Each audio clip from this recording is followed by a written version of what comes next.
نبی اکرم صلی اللہ علیہ وسلم نے ایک مرتبہ 3 دفعہ قسم کھائی، واللہ لا یؤمنو، واللہ لا یؤمنو، واللہ لا یؤمنو، خدا کی قسم وہ شخص مومن نہیں، خدا کی قسم وہ شخص مومن نہیں، خدا کی قسم وہ شخص مومن نہیں۔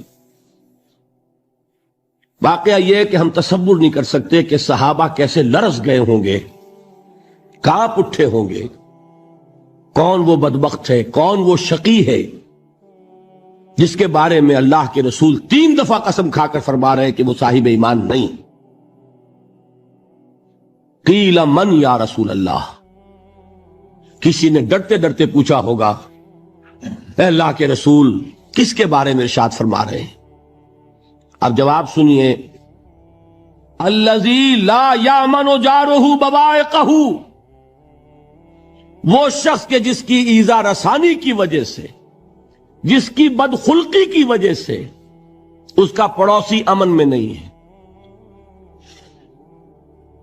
یہ کوئی گناہ کبیرہ ہے؟ آپ کی فہرست میں تو گناہ ہی نہیں، کبیرہ کیا سوال، صغیرہ بھی نہیں۔ زیادہ زیادہ آپ یہ کہیں گے کہ ذرا بد اخلاقی ہے، کج خلقی ہے، بس اچھا کردار کا معاملہ نہیں ہے، یہ کہیں گے، گناہ کی فہرست میں نہیں آئے گی بات۔ کبیرہ بہت بڑی شے ہے، لیکن اس پر اللہ کے رسول نے 3 دفعہ قسم کھائی، ایمان نہیں ہے، ہرگز نہیں ہے، خدا کی قسم نہیں۔ اب بتائیے ایمان اور عمل علیحدہ ہو جائیں گے کیا؟ یہ ہے مسئلہ جو امام بخاری کے سر پہ ہے۔ اور سنیے، فرمایا حضرت انس ابن مالک نے، یہ روایت جو میں نے آپ کو ابھی سنائی ہے یہ کوئی ایسی ویسی روایت نہیں ہے، متفق علیہ ہے، بخاری اور مسلم دونوں میں موجود، اس سے اونچا درجہ روایت کا ہے ہی نہیں۔ راوی کون؟ ابو ہریرہ رضی اللہ تعالی، ان کی والدہ لے کر حاضر ہو گئیں، یہ بچہ حضور آپ کی خدمت میں رہے گا، آپ کی خدمت کرے گا، آپ کے پاس رہے گا، ٹھیک ہے۔ وہ حضور کے خادم خاص ہیں، جیسے ذاتی کوئی ہوتا ہے معاملات میں مدد کرنے والا، خدمت کرنے والا، وہ ہیں انس ابن مالک۔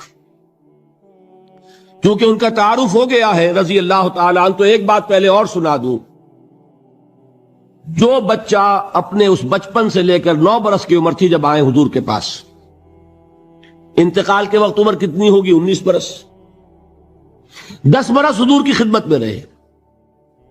پہلے تو حضور کے اخلاق کی جو گواہی وہ دے رہا ہے وہ اس کی زبان سے سنیے کہ میں 10 برس حضور کی خدمت میں رہا، کسی بات پر ڈانٹنا تو کجا، حضور نے کبھی مجھ سے یہ بھی نہیں فرمایا کہ اے انس تم نے وہ کام کیوں نہیں کیا۔ یہ ہے ایک آقا کی حیثیت سے محمد الرسول اللہ صلی اللہ علیہ وسلم کا اخلاق۔ اگر نہیں کیا خود کر لیا، کوئی ڈانٹ ڈپٹ نہیں۔ حالانکہ بچے ہیں، بچوں کو ویسے بھی ڈانٹ ڈپٹ دیا جاتا ہے، لیکن نہیں۔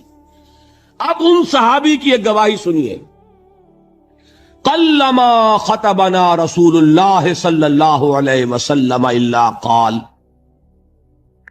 فرماتے ہیں کہ شاذ ہی کبھی ایسا ہوا ہوگا کہ حضور نے کبھی خطبہ ارشاد فرمایا ہو اور اس میں یہ الفاظ نہ ہو۔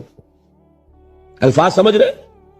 جب بھی خطبہ دیتے تھے آپ یہ الفاظ ضرور فرماتے تھے، شاذ کبھی رہ جائے تو رہ جائے، قلما خطبنا رسول اللہ صلی اللہ علیہ وسلم الا قال، کیا فرمایا؟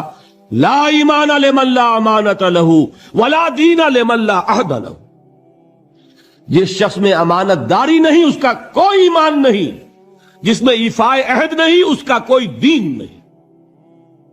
بنا پھرتا ہو وہ دیندار، بنا پھرتا ہو وہ صاحب ایمان اور امتی حضور کا، امانت داری نہیں تو ایمان نہیں، ایفاء عہد نہیں تو دین نہیں۔ کس کا فرمان ہے؟ کسی آج کے زمانے کے مفتی کی بات نہ سمجھ لیجئے گا کہ جس کو آسانی سے آپ چاہیں تو رد کر دیں، یہ محمد الرسول اللہ صلی اللہ علیہ وسلم نے فرمایا۔ اور سنیے پھر ایک متفق علیہ روایت بخاری اور مسلم کی، راوی پھر کون ہے؟ ابو ہریرہ رضی اللہ تعالیٰ عنہ۔ فرماتے حضور نے ارشاد فرمایا لا یزنی الزانی حین یزنی وہو مومن ولا یسرق السارق حین یسرق وہو مومن ولا یشرب الخمر حین یشرب وہو مومن. کوئی زانی حالت ایمان میں زنا نہیں کرتا. کیسے ممکن ہے؟ ایمان ہو اور زنا ہو جائے، پھر وہ ایمان دھیلے کا ہوا. کیا قدر و قیمت اس ایمان کی؟ وہ تو اٹھا کر پھینک دینے کی چیز ہے. ایمان اور اخلاق پہ اثر انداز نہ ہو، ایمان اور کردار کو نہ بدلے، ایمان اور عمل کو نہ بدلے تو کس مرض کی دوا؟ پھینکو اٹھا کر. نہیں ممکن کہ ایمان ہو اور زنا ہو، نہیں ممکن کہ ایمان ہو اور چوری ہو. لا یسرق السارق حین یسرق وہو مومن. کوئی چور حالت ایمان میں چوری نہیں کرتا، کوئی شرابی حالت ایمان میں شراب نہیں پیتا. ولا یشرب الخمر حین یشرب وہو مومن. کوئی شراب پینے والا وہ مومن نہیں ہوتا جب وہ شراب پی رہا ہوتا ہے، اس وقت اس کے دل سے ایمان نکل جاتا ہے. اب دیکھیے یہاں کیا میں نے کل بتایا تھا نا، مغالطے کیا ہو گئے؟ مغالطے یہ ہو گئے کہ اس کو سمجھ لیا قانونی بات. یہ قانونی بات نہیں ہے، وہ قانونی ایمان کی بات نہیں ہو رہی، یہ حقیقی ایمان کی بات ہو رہی. قانونی ایمان کی بات ہو تو یہ کافر ہو گیا. پھر کافر نہیں ہے. قانونی ایمان کا دار و مدار قول پر ہے. یہ وہ حقیقی ایمان ہے، قلبی یقین والا ایمان. اس کے بارے میں فرمایا جا رہا ہے وہ دل سے نکل جاتا ہے تو گناہ ہو سکتا ہے.